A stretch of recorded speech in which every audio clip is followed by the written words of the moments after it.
Happy Friday, PPMA colleagues. My name is Natasha Brown. I am the HR Director at Waltham Forest. I'm joined today with some partners from Penna, who are Amin, Aziz and Sapna, Sharma, and they are going to be hosting a webinar today for us on diverse and inclusive workplace, covering both the blockers and the solutions going forward. Amin, would you like to introduce yourself and kick off?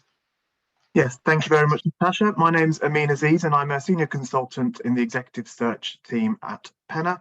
So we look after and manage a lot of executive recruitment across local authorities and local government.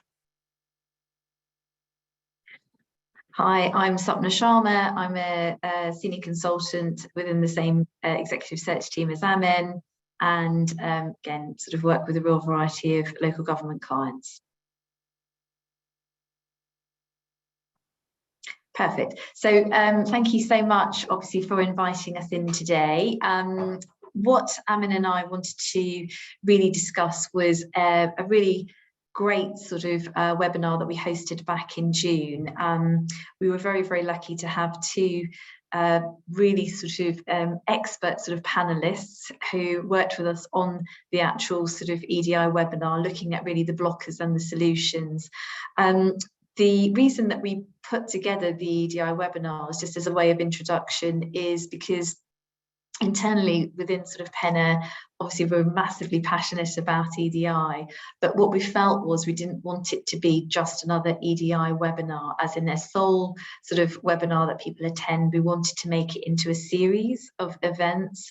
So we've hosted the first one in June, and we are busily planning the next one in September, aren't we, Amin? So, so we wanted it to be very much you spoke, we listened. So we want, you know, and again today we're really keen to get sort of thoughts about what are the issues that you want us to cover in our sort of series. So just as a way of introduction, the two panelists that we had were Tosca Fairchild and Arif Sain. Tosca is an experienced executive director with a demonstrated history of working in the hospital and healthcare industry. She's since 2022 was Chief of Staff at Southeast London ICB, and had sort of some amazing sort of accolades in terms of what she'd done.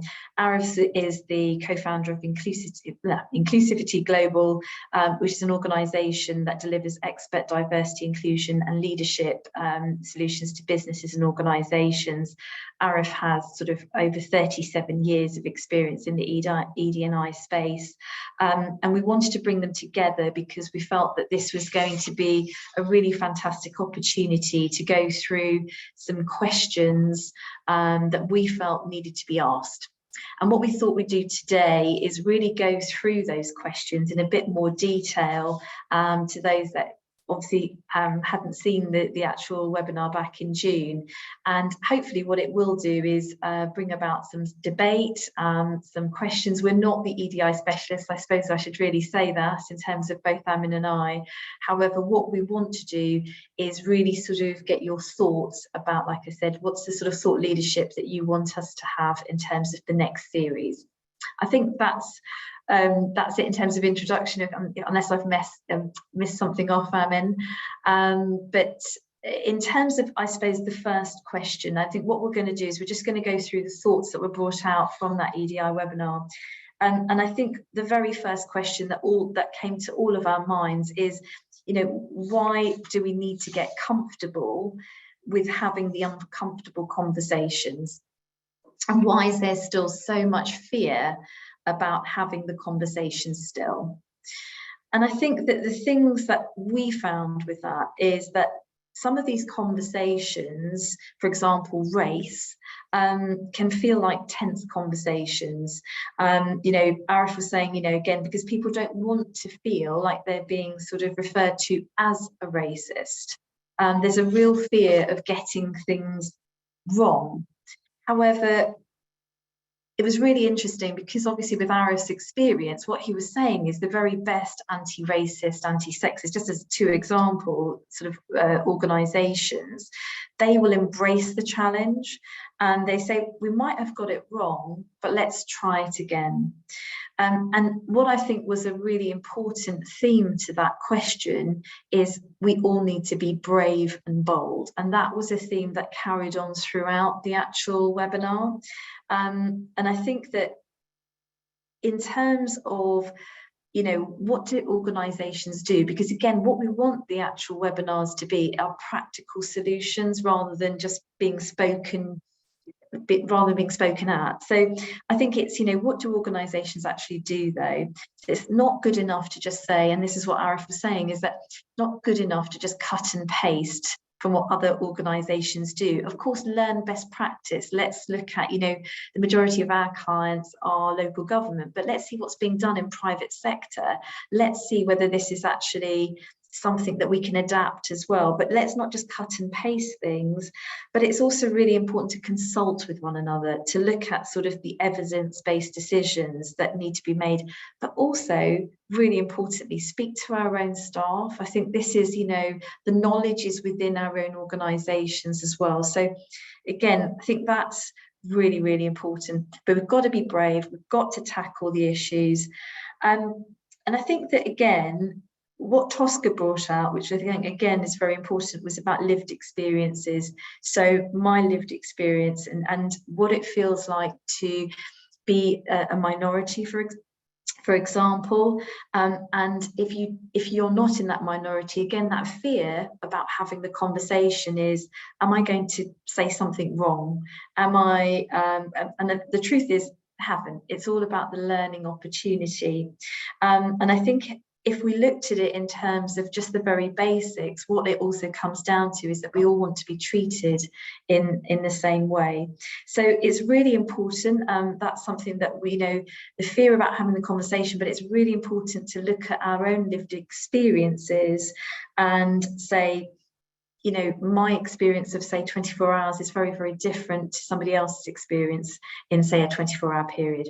So what we want to do is be really bold, be really brave, have that continuous learning sort of environment that we sort of engender within organisations. So I suppose that was our sort of first sort of theme that we wanted to cover, is let's get comfortable with being uncomfortable. Yeah. I'm going to hand over to Amin, if that's okay, next. Brilliant. Thank you very much, Sapna. So yeah, just to add to that as well, we speak with directors and managers, senior leaders across local authority on a daily basis around these kind of experiences that they're also having. And interestingly, I spoke to a senior leader yesterday within a local authority, and you know, they were saying to me, actually, on the face of it, I am an ally to my teams and to those within our organisation that are leading on this agenda, but actually you don't know somebody's story until they are able to personally connect with you. So from his perspective, a white male within the local authority, however, you know, married to somebody who is from an ethnic background and has experienced through that challenge, you know, some of the challenges that they have had to go through in their personal life and professional life as well. So exactly that, from experiences around, you know, the different things that I'll go through in 24 hours will be very different to what Sapna does or what anybody else does here on the call today. So yeah, absolutely brilliant. So the second question that we wanted to uncover and kind of discuss in that webinar was not wanting to have this conversation again and again over the next sort of, or within the next sort of 10 to 20 years time. So what are the roadmaps that we need to have in place to help organisations to, you know, start to work on those blockers to inclusivity? And our panelists, you know, collectively kind of came together to say, well, we really need to look at the legal aspect of this. You know, the Equalities Act is there, our policies and our strategy, you know, with regards to recruitment and our values of an organisation.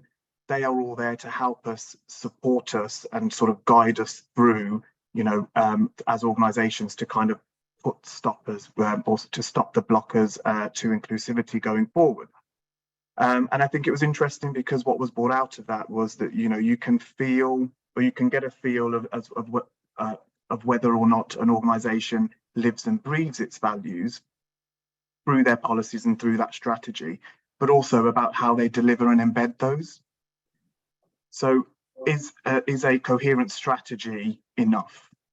what we need to be doing, that our panelists brought up, was that we need to be looking at where the gaps are, the projects that we're delivering on within our organisations, what support is available on those, inclusivity projects from senior leaders, and how do we work with our leaders to get the best solutions and to support us through any of the blockers and any of the issues that we may be facing.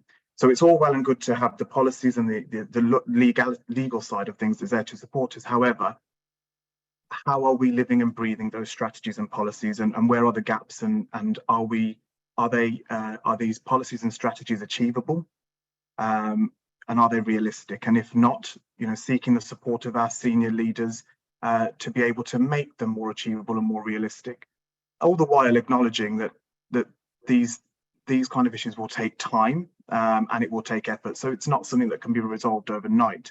However, the more achievable and more realistic they are, the easier it should become.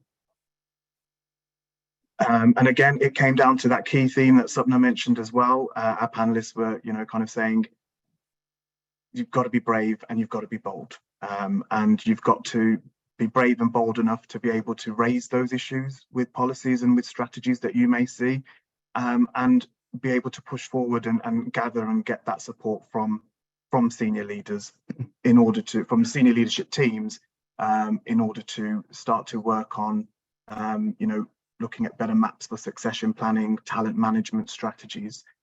The key message I think that came out from this particular question was around coming together as one. So collectively, we are a major force, and that was one of the key messages that I think was delivered from this particular question. What was also discussed was the importance of intersectionality here, and looking beyond just the services and departments, again, within which, should be delivering on those values, those strategies and policies, but embracing the people within as well. And also not to be afraid to fail. So if you're setting up, ways of working, or you're going forward with an idea of how you're going to tackle those inclusivity issues, being realistic to make it achievable, yes, but if you do fail, not to be afraid of that, because it is just another hurdle that we can embrace and move forward from and learn from. So that was the second question. Pass back over to Sapna for the third. Thank you so much, Amin. I feel like we're doing it again, which is great. I think for us, this is a really big question, and I'm sure everybody will have their sort of thoughts on this. But the third thing we wanted to discuss is, how should EDI be embedded within organisations? Now, it was really interesting because when we were talking about sort of the first EDI sort of webinar that we were doing, we were laughing about it, and we were talking about, we wanted to come up with a really catchy name and everything else. And we sat down with our then head of marketing, and he sort of said, EDI, everybody does it. And that is exactly what came out from the discussions that we had in the webinar. And it's a real belief system, I think. Certainly it's something that we believe in sort of at Penna, but I think it does go, there needs to be that commitment from the board, absolutely, and from your leaders. However, it does need to go beyond the board, and it needs to be almost that sort of golden thread that sort of really runs throughout the organisation, and everybody's got a part to play. And I think that couldn't have been sort of emphasised enough. And I think that one of the things is, though, how do you sort of look at it, though, in terms of, everybody's personal responsibility? And something that Tosca raised, which I thought was a really fantastic idea as part of an interview process, is to actually ask people, so what have you actually done to bring about sort of a positive contribution to ED&I? And I think it's a great question that we should be asking, because it's one thing to say, I really am passionate about EDI. However, what have you actually also done? And that was like almost like a tangible, if we want to bring about change, then we really need to be starting that off by, when we're bringing people into our organisations, just really asking them that very open question as well. That was a brilliant idea. But fundamentally, it comes down to, again, we want to be treated the same. Again, there's some really sort of common themes that came through all of this, and hopefully what will come through today is that, you know, at the end of the day, yes, we've got to be brave and bold. We've all got to take a sort of, we've all got to play a part in this as well for it to be effective at the same time. And we really need to be able to say, you know, we need to assess ourselves and say, what have we actually done? So I think that, you know, again, if we want to embed it, then we need to take that sort of active responsibility collectively as well. So over to Amin in terms of the next question, if that's okay. So thank you, Sapna, again. So yeah, so the fourth and kind of final question that we posed to our panelists was about staff networks. And have they lived up to expectations, and how can we make them more effective, I suppose, and how can we make better use of these staff networks? Both panelists and like ourselves agreed that these are great things to have, being able to, you know, have a safe place to go about discussing, I suppose, what you're feeling, and having a sounding board there within these networks. But there was also some concern there about these staff networks becoming, despite giving, you know, us a place to, I suppose, voice our opinions, a platform to speak, but they mustn't become a talking shop. So needing to give, you know, organising the staff network so they give those helpful tips and are able to provide more effective advice and guidance within your organisations. So actually having a clear-cut agenda is going to be something that's very important. Having senior buy-in, as we discussed earlier, having, you know, do these networks have access to your senior leadership teams? Do they have access to your senior boards, executive and non-executive as well? You know, where is that information going that's collated at these staff networks? What are we doing with that information? And I suppose, what are the outcomes? So being outcomes and solution focused within these networks. So if issues are brought to these networks, okay, well, what's the avenue that we're going to take, and how are we now going to move forward to try and, you know, receive some sort of an outcome or a response? So yes, absolutely great ideas, and a lot of organisations or our panelists felt that these were staff networks are very safe places for people to be able to voice their opinions. However, there needs to be an agenda, it needs to be more clear cut, and there needs to be buy-in from that senior level, executive and non-executive, and on boards. So for themselves, it was, you know, more about who is the chair of that network and their responsibility, sort of where are they coming from and where do they sit in that senior leadership space, because that would be the level of influence that staff network could then have on your organisation. They also discussed that it's, you know, it is, as I mentioned, it's important that the remit of the staff networks are very clear, and so what part is, you know, solutions focused and support. So what part of that network will provide support to employees within the organisation, but also what part of that network is there to look at the current issues and how are those issues going to be resolved, and what part of that network is going to be solution focused.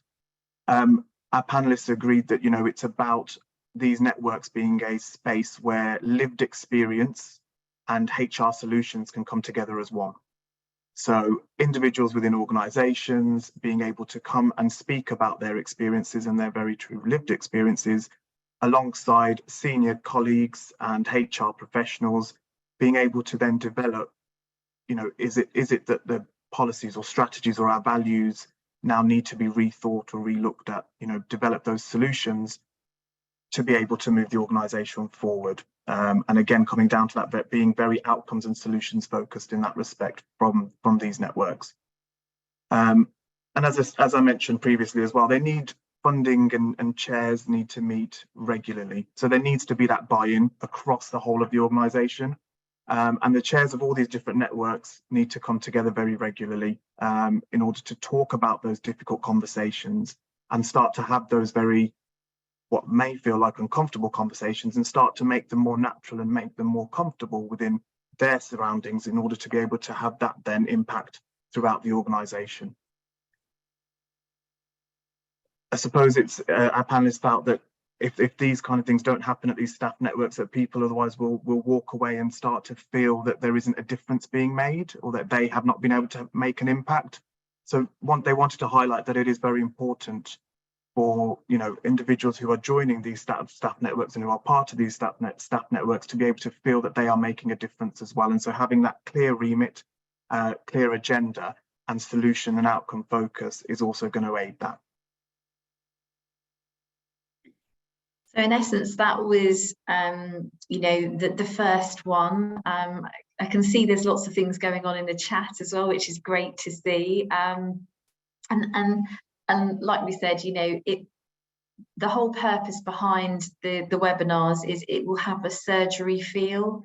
And I think that for all the panelists that join, you know, I think that there's that real passion, I think, in terms of wanting it to be much more solutions focused, because I think we certainly felt, didn't we, Amin, that, you know, we wanted it to be, you know, what are the issues affecting organisations? How can we actually sort of use that time effectively? Because we know everybody's super busy, and to give up sort of half an hour. So I don't know, Natasha, if you wanted to, if there's any thoughts from what we've just said, but also in terms of the chat, because appreciative of time as well.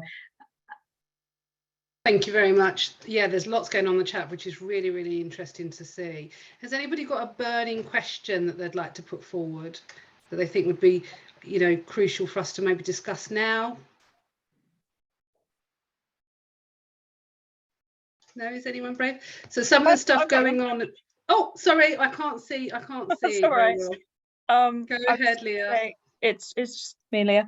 Hi everyone. My question would be, as recruiters, you're sometimes a lot of the time you're front of house when it comes to integrating people into a new job or moving positions and things like that.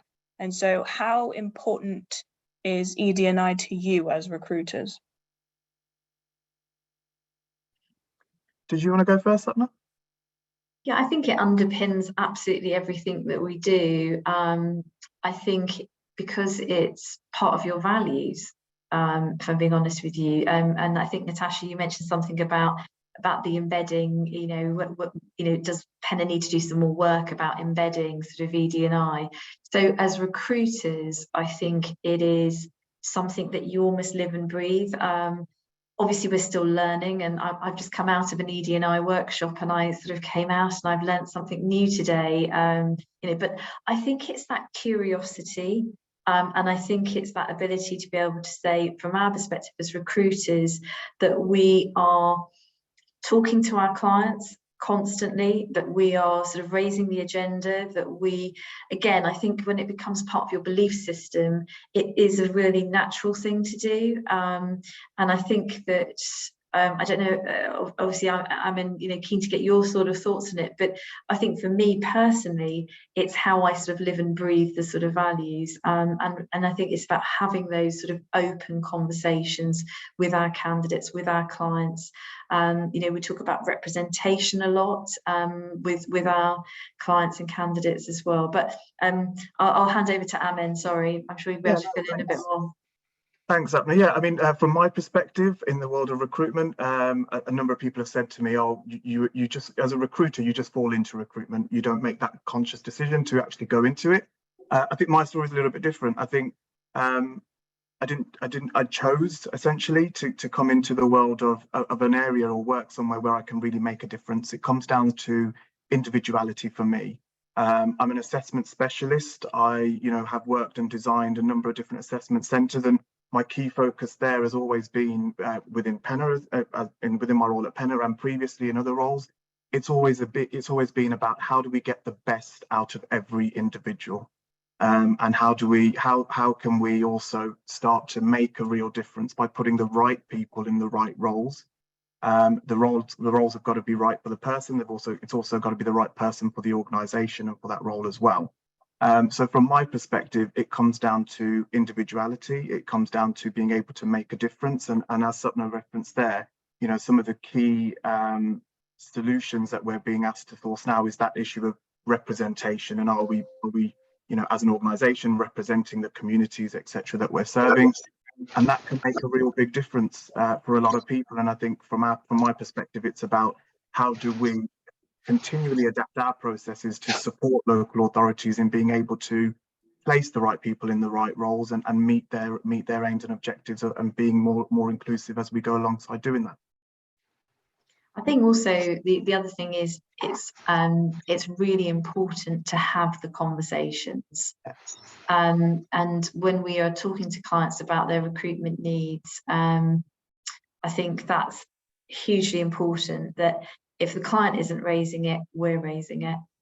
And I think that is also it's got to form part of the conversation. It's certainly, you know, part of the recruitment process, and obviously we go through a really in-depth process as an executive search firm, and you know, EDI has got to be sort of very much sort of front and center in our minds, and I think that starts from that sort of first conversation with clients as well. I think you'd agree, Amin. Definitely, and as you said there as well earlier, Sapna, you know, we're all still always learning. You've learned something different today. And actually, it's about how we approach these conversations with clients, with organisations, and actually start to bring these ideas to the forefront of their I suppose, recruitment techniques and their kind of, I suppose, values and strategies, and hopefully being sort of thought leaders in that respect. I think that's the key, isn't it? I mean, about the thinking. I mean, certainly when you look at the webinar that you talked about and the research that had been done and some of the thinking out of it, there's lots of feedback about those difficult, brave conversations that people are not going to find easy. But I think it's about that starting point, about acknowledging that they may be difficult conversations. And that's the first way forward, rather than an avoidance of them conversations. Certainly some colleagues are talking about, Leah, you talked about the fact that you actually include it in your interviews for your senior leaders, which is fantastic to hear, although I know that you did say that it trips people up, but it's a starting point, you know, that you're actually doing it. So I think that's really, really good. Has anybody, we are a few minutes away, but I really want to give someone else an opportunity to answer a question if they want to. Anybody else?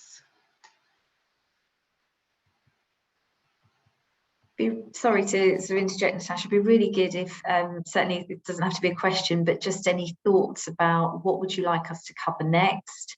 Because again, we're really taking that approach about you spoke, we listened, and so therefore we want to tailor it wherever possible. So if that could just be fed back to PPMA in terms of any thoughts for the future sort of series of events as well, then that would be amazing, just to get, again, consensus of what would be a really good topical conversation. And we want it to be, you know, and if Darwa was here as well, we said sometimes we want to be uncomfortable in those conversations. It's a good, safe environment for us to have.